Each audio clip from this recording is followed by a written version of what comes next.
Cherie Hanson here, and it is the second day of April. We're into a new energy, a new month, a new possibility, a new future.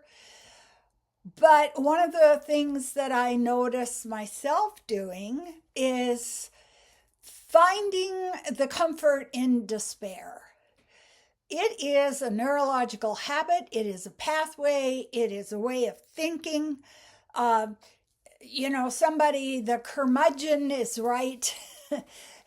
The Jeremiah knows things and holds power. And so I watch myself when I'm in this frame of mind. If I am comforting myself with despair, it is actually stopping the new future for me. The new future is based in not knowing. The new future is based in trust. The new future is based in being in a state of love. This is a generalized love. It doesn't have a target. If you're like somebody who's armed, you're going out the door and you've got this full battery of bullets waiting, and the bullets are, I'm looking for love, I'm looking for something to appreciate. Oh, look at the violets in my lawn. That's beautiful. Oh, look at my cat curled up. That's wonderful. But first, you have to arm yourself with the intention. Otherwise, what I tend to notice is I will go back to old thought habits. And the old thought habits are that I have inculcated a deep rail line for the train of criticism and seeing how I'm failing or how I'm not achieving what I should be achieving.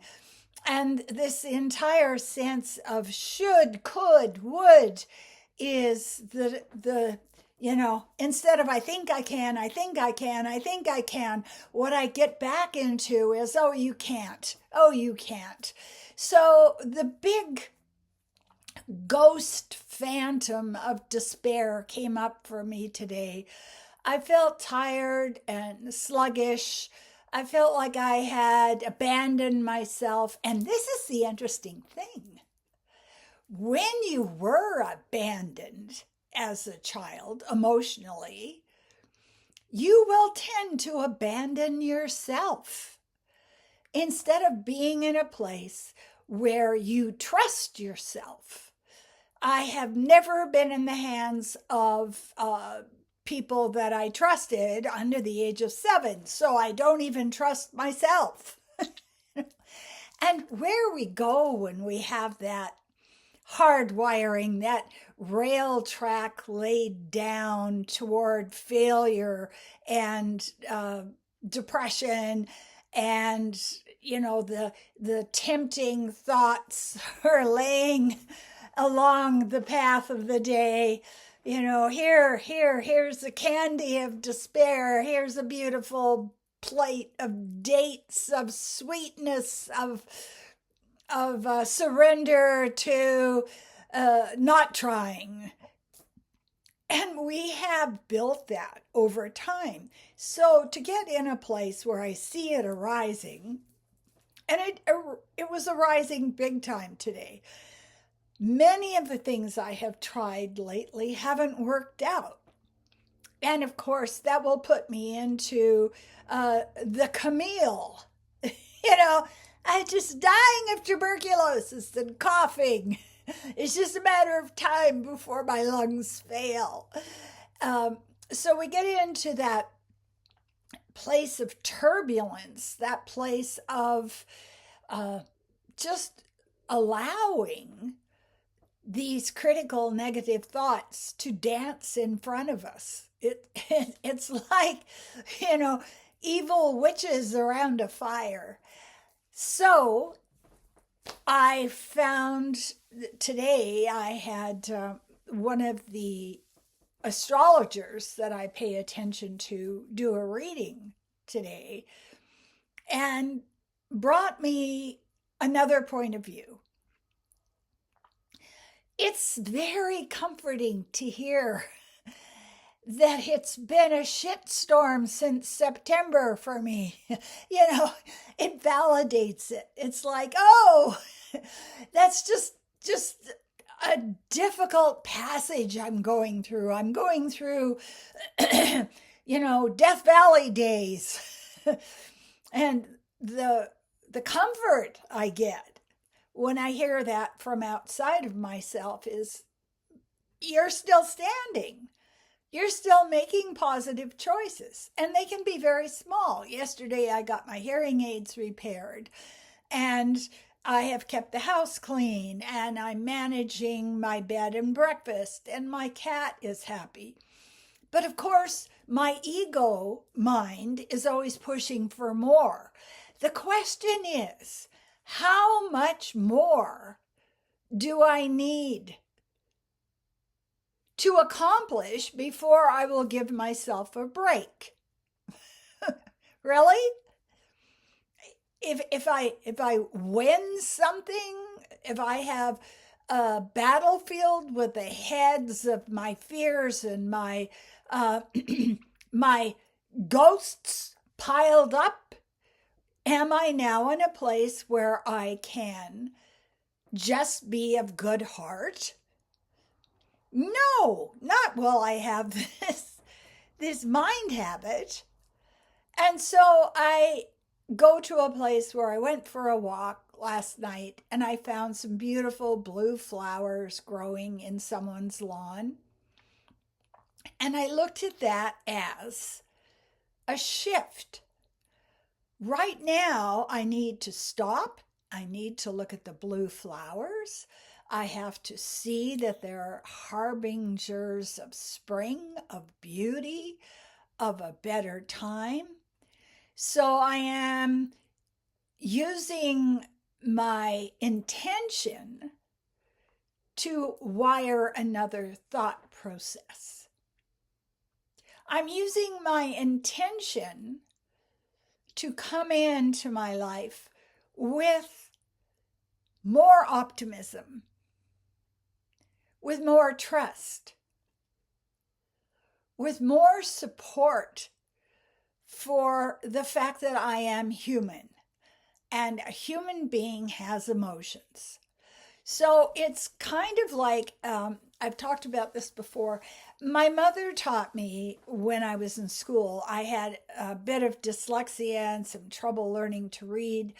I would write things out and I would get them wrong. She taught me how to take an eraser, and you're doing the eraser like this. You go one direction, then you go in another direction, then you go another direction, but without pressure.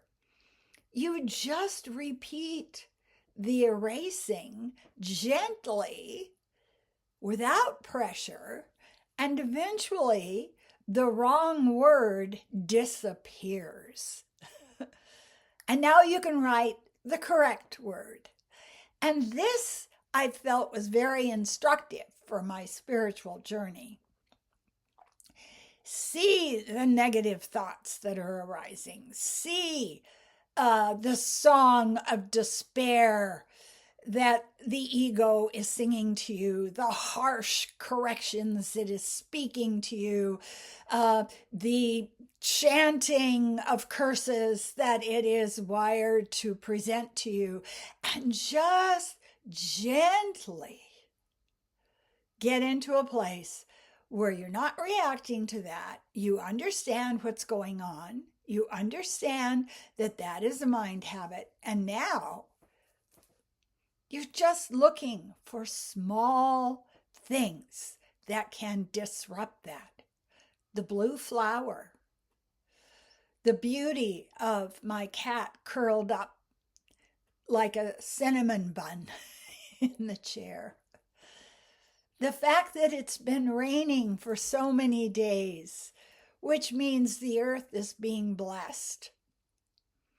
And releasing the expectation that I achieve, that I prove myself, that I am in a reality show where I can get voted off the island by my own ego. No, get rid of her. She's not good enough. And just recognizing when it's showing up. This is the comfort of the past.